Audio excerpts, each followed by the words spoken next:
पिछले व्याख्यानों में हमने ईशावास्योपनिषद 12 मंत्रों का हमने विस्तार से विवेचन किया, व्याख्या की। आज हम 13वें मंत्र से व्याख्या प्रारंभ करते हैं। अन्यद् वाहु संभवाद अन्यद् आहु संभवात इति शुश्रूमधीराणाम ये नस्तद विचक्षिरे। अन्वय है, संभवात अन्यद एवं आहु असंभवात अन्यद आहु इति ही धीराणाम शुश्रूम ये न तत् विचक्षरे।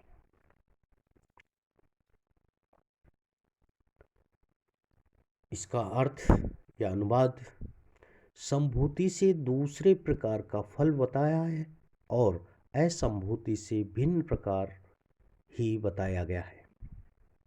यह हमने उन विद्वानों के मुख से सुना है जो इस विषय में विस्तार से व्याख्या करके हमें बताते आए हैं।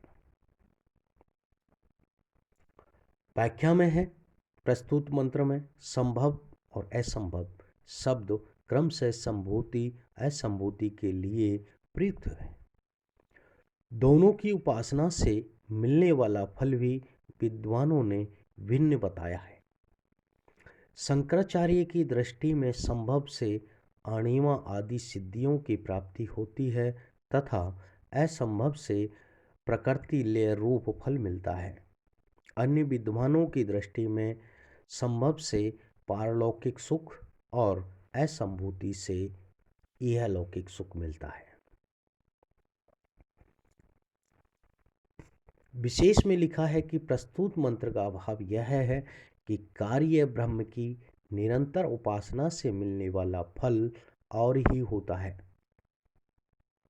तथा इसके विपरीत अव्यक्त उपासना से मिलने वाला फल और होता है, जो मनुष्य पर ब्रह्म परमात्मा को सर्वाधार, सर्वाधिपति, जगत नियंता, निराकार, निर्विकार आदि समझता है तथा उसकी लीलाओं का एक निष्ठ होकर गुणगान, चिंतन, मनन, स्मरण आदि करते हुए प्रतिक्षण उसी की उपासना करता है। वह उस पर ब्रह्म परमात्मा में ही रम जाता है, जो कि इस चराचर, स्थावर, जंगम आदि का मूल आधार है। इसके अतिरिक्त जो मनुष्य देवता, पितर, ब्राह्मण, गुरु, वृद्ध आदि की पूजा को अपना पावन कर्तव्य समझते हुए करते हैं, तो इस प्रकार निष्काम भाव से पूजा करने के फलस्वरूप उनको यानी कि मनुष्यों का अंतःकरण पूर्ण शुद्ध हो जाता है और वे इस संसार सागर से बिना प्रयास के ही तर जाते हैं। 13वां मंत्र की व्याख्या हुई। 14वां जो मंत्र है वो कह रहा है, संभूति च विनाशम च यस्तद वेदो भयम सह विनाशेन मृत्युम तीर्वः संभूत्यः मृत्युमय स्नुते। इसका अन्वय है, यह संभूतिहिं च विनाशम च तत् उभयं स वेद विनाशेन मृत्युहुम तीर्वः संभूत्यः अमृतम अश्नुते। इसका अर्थ है, जो संभूति और विनाश दोनों को साथ साथ जानता है, वह विनाश से मृत्यु को पार करके संभूति से अमृत को प्राप्त कर लेता है। कहने का तात्पर्य है कि जो मनुष्य संभूति को तथा विनाश को दोनों को साथ साथ वास्तविक रूप में जान लेता है, वह विनाश के द्वारा मृत्यु के भय से मुक्त होकर संभूति के द्वारा अमृत को प्राप्त कर लेता है। इसकी व्याख्या है, सत्यदेव शास्त्री ने इस मंत्र की व्याख्या पृथक दृष्टि से की है। वो लिखते हैं कि जो संभूति अर्थात संघभाव, समाज भाव और विनाश अर्थात असंग भाव, व्यक्ति भाव को साथ साथ जानता है, अर्थात दोनों की साधना एक साथ करता है। व्यक्ति गुणों के उत्कर्ष के साथ साथ संघ भाव, संघ शक्ति, समाज शक्ति को बढ़ाने के लिए प्रयत्नशील रहता है। वह व्यक्तित्व उत्कर्ष एवं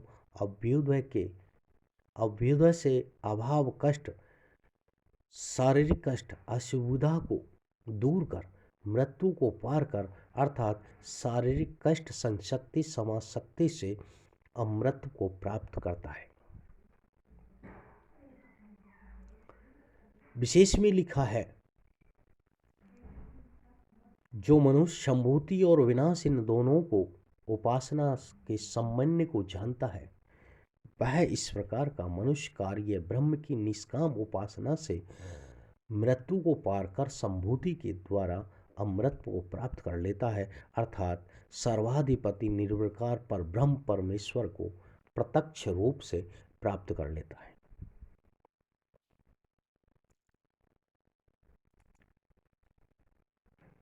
सत्यदेव शास्त्री की मान्यता है कि इस मंत्र में व्यक्तित्व और सामूहिक दोनों साधनों पर समान बल दिया है और दोनों की सम्यक साधना से जीवन की पूर्णता प्राप्त होती है।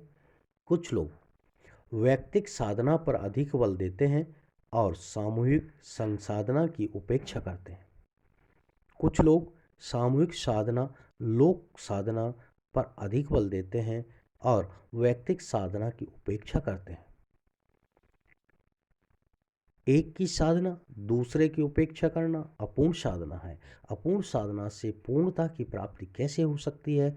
वस्तुतः पूर्ण साधना से पूर्णता की प्राप्ति ही होती है।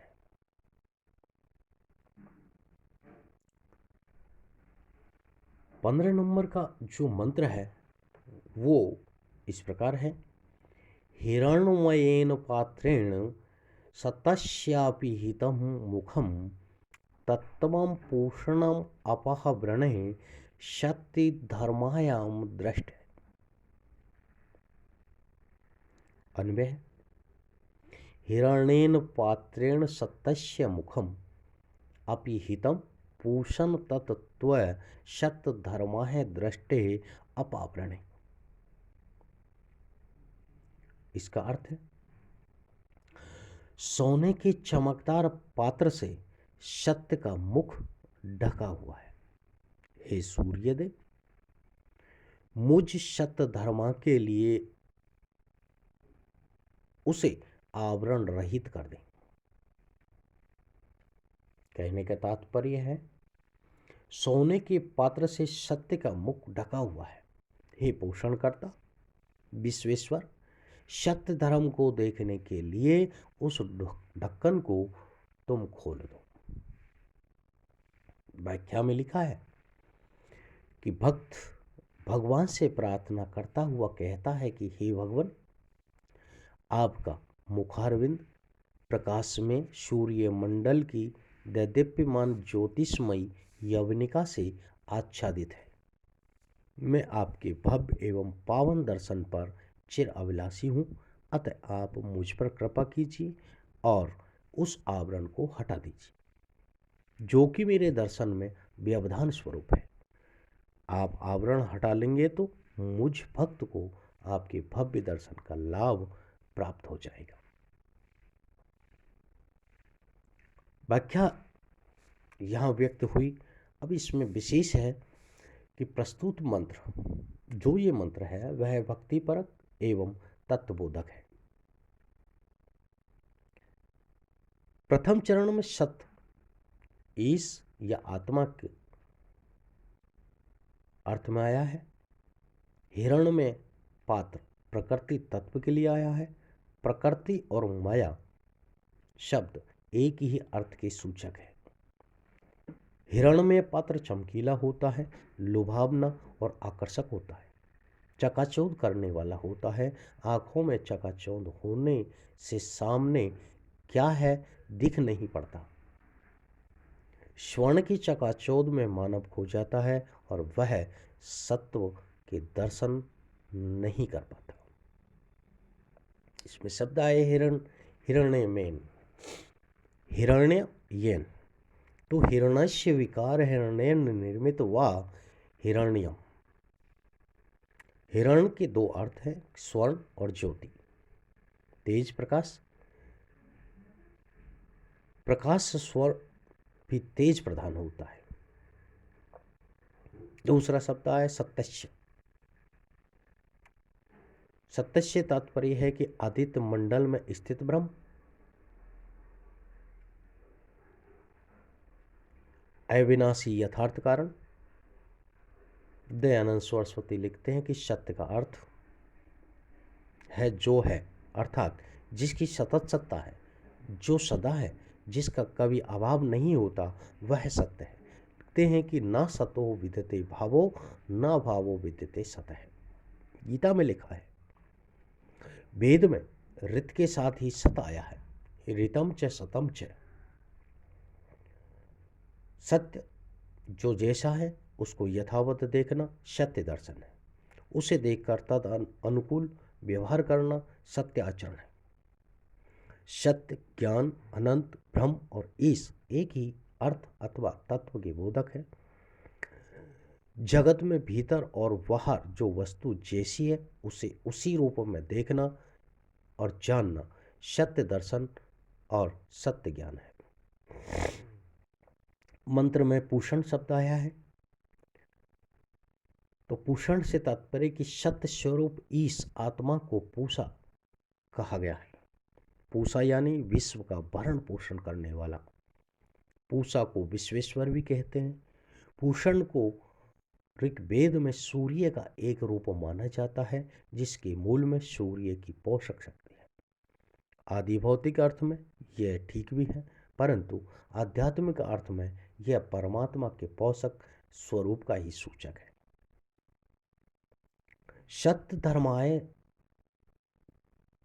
पद भी आया है, तो सत्य धर्म के लिए निर्गुण सत्य जब व्यवहार में सगुण रूप धारण करता है तब धर्म मूर्त बनता है, धर्मराज का पद ग्रहण करता है। सत्य हो जीवन के व्यवहार में धर्म हो जाता है। धर्म का अर्थ है व्यक्त जो करने योग्य। धर्म से जीवन की पूर्णता होती है। इस प्रकार से यहाँ ये व्याख्यान पूर्ण होता है।